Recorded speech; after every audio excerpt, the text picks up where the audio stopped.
Memang tidak bisa dipungkiri jika pasca persitegangan antara Amerika Serikat dan Cina dengan melakukan pengiriman armada tempur laut dan udara di wilayah perbatasan Laut Cina Selatan telah menjadi pesan tersendiri bagi wilayah kedaulatan Indonesia dengan aksi barbaran militer Cina. Sebab selain persitegangan antara Amerika Serikat dengan Cina di wilayah Laut Cina Selatan, Beijing pun kerap kali melakukan aksi provokasinya terhadap beberapa negara di kawasan Asia Tenggara, termasuk Indonesia sendiri dengan melakukan klaim sepihaknya terhadap wilayah Laut Natuna Utara ataupun zona ekonomi eksklusif Indonesia yang berbatasan langsung dengan wilayah Laut Cina Selatan saat ini.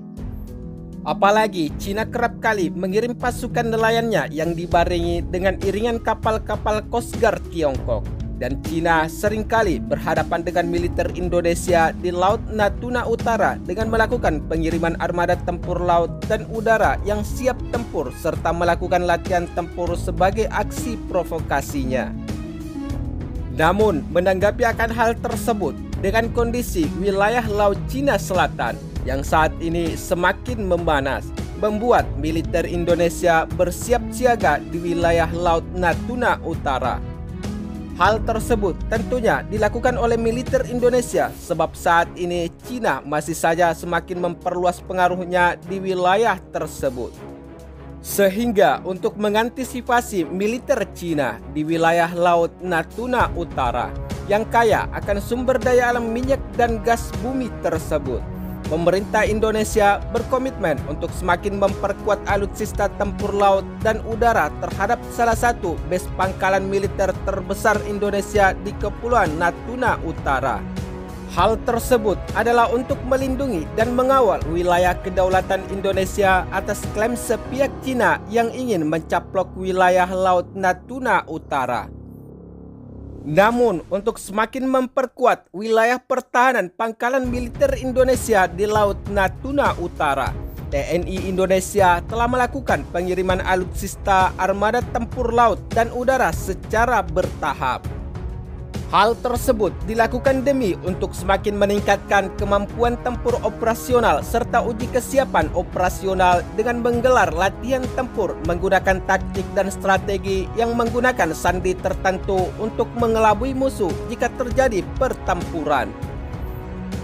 Namun, menurut salah satu sumber media nasional, pada Sabtu 20 Oktober 2020 kemarin,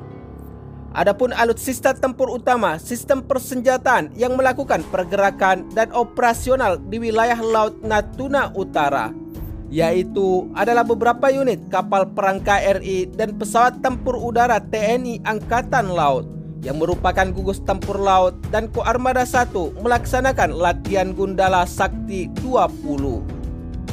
Selain itu, di dalam melakukan operasional atau penerjunan armada tempur laut dan udara pada latihan tempur untuk melindungi wilayah Laut Natuna Utara dari musuh yang ingin melakukan penyerangan,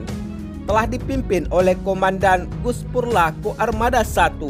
yaitu Laksmana Pertama TNI Dato Rusman, selaku CTF 20 Anbor di KRI John Lee 358. Tepatnya di wilayah perairan Laut Natuna Utara pada Jumat 23 Oktober 2020 kemarin.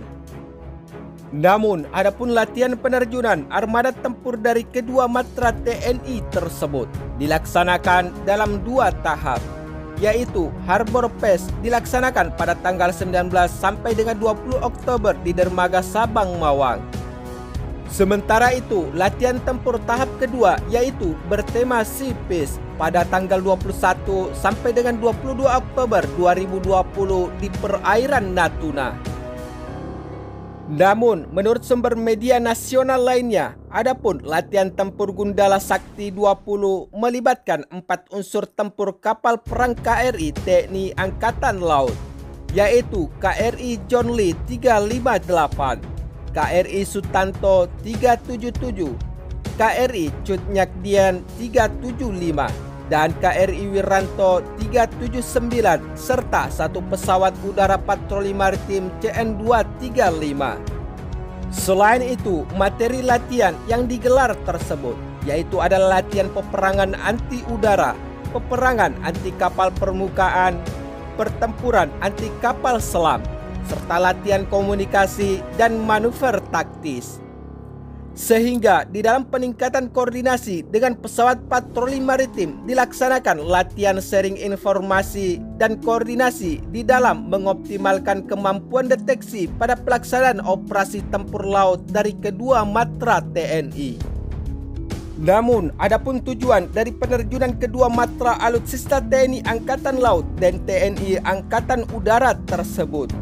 menurut Dangus Purla, Koarmada 1 menyampaikan bahwa latihan ini dilaksanakan untuk meningkatkan kemampuan tempur serta personel, mengoptimalkan kerjasama dan koordinasi antar alutsista KRI dengan pesawat udara TNI Angkatan Laut yang beroperasi di perairan Laut Natuna Utara.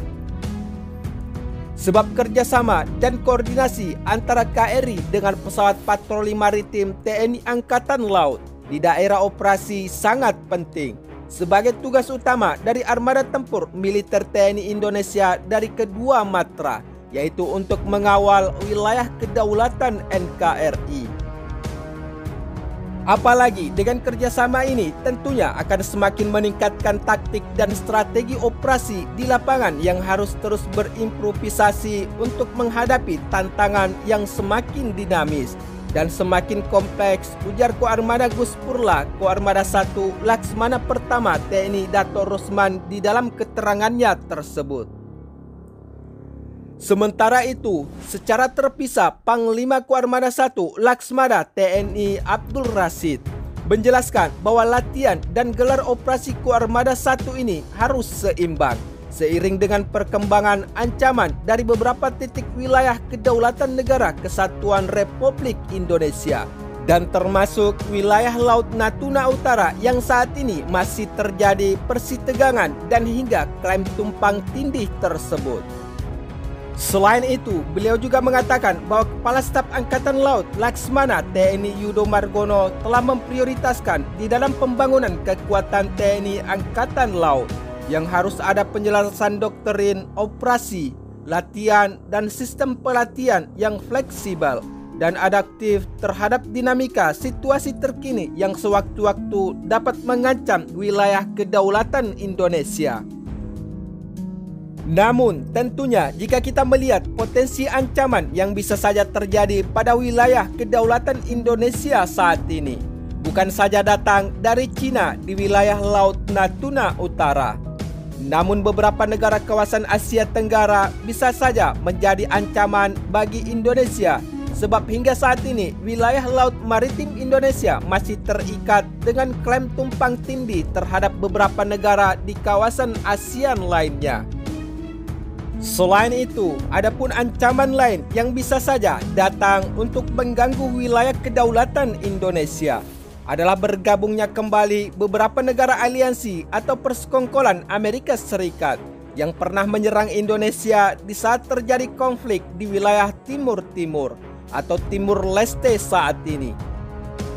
Namun, selain Timur Timur, keterlibatan negara persekongkolan Amerika Serikat atau Five Eyes tersebut pernah secara heroik berhadapan langsung dengan Kopassus TNI terhadap penyerangan Malaysia dengan rakyat Indonesia di wilayah perbatasan Kalimantan dan Malaysia.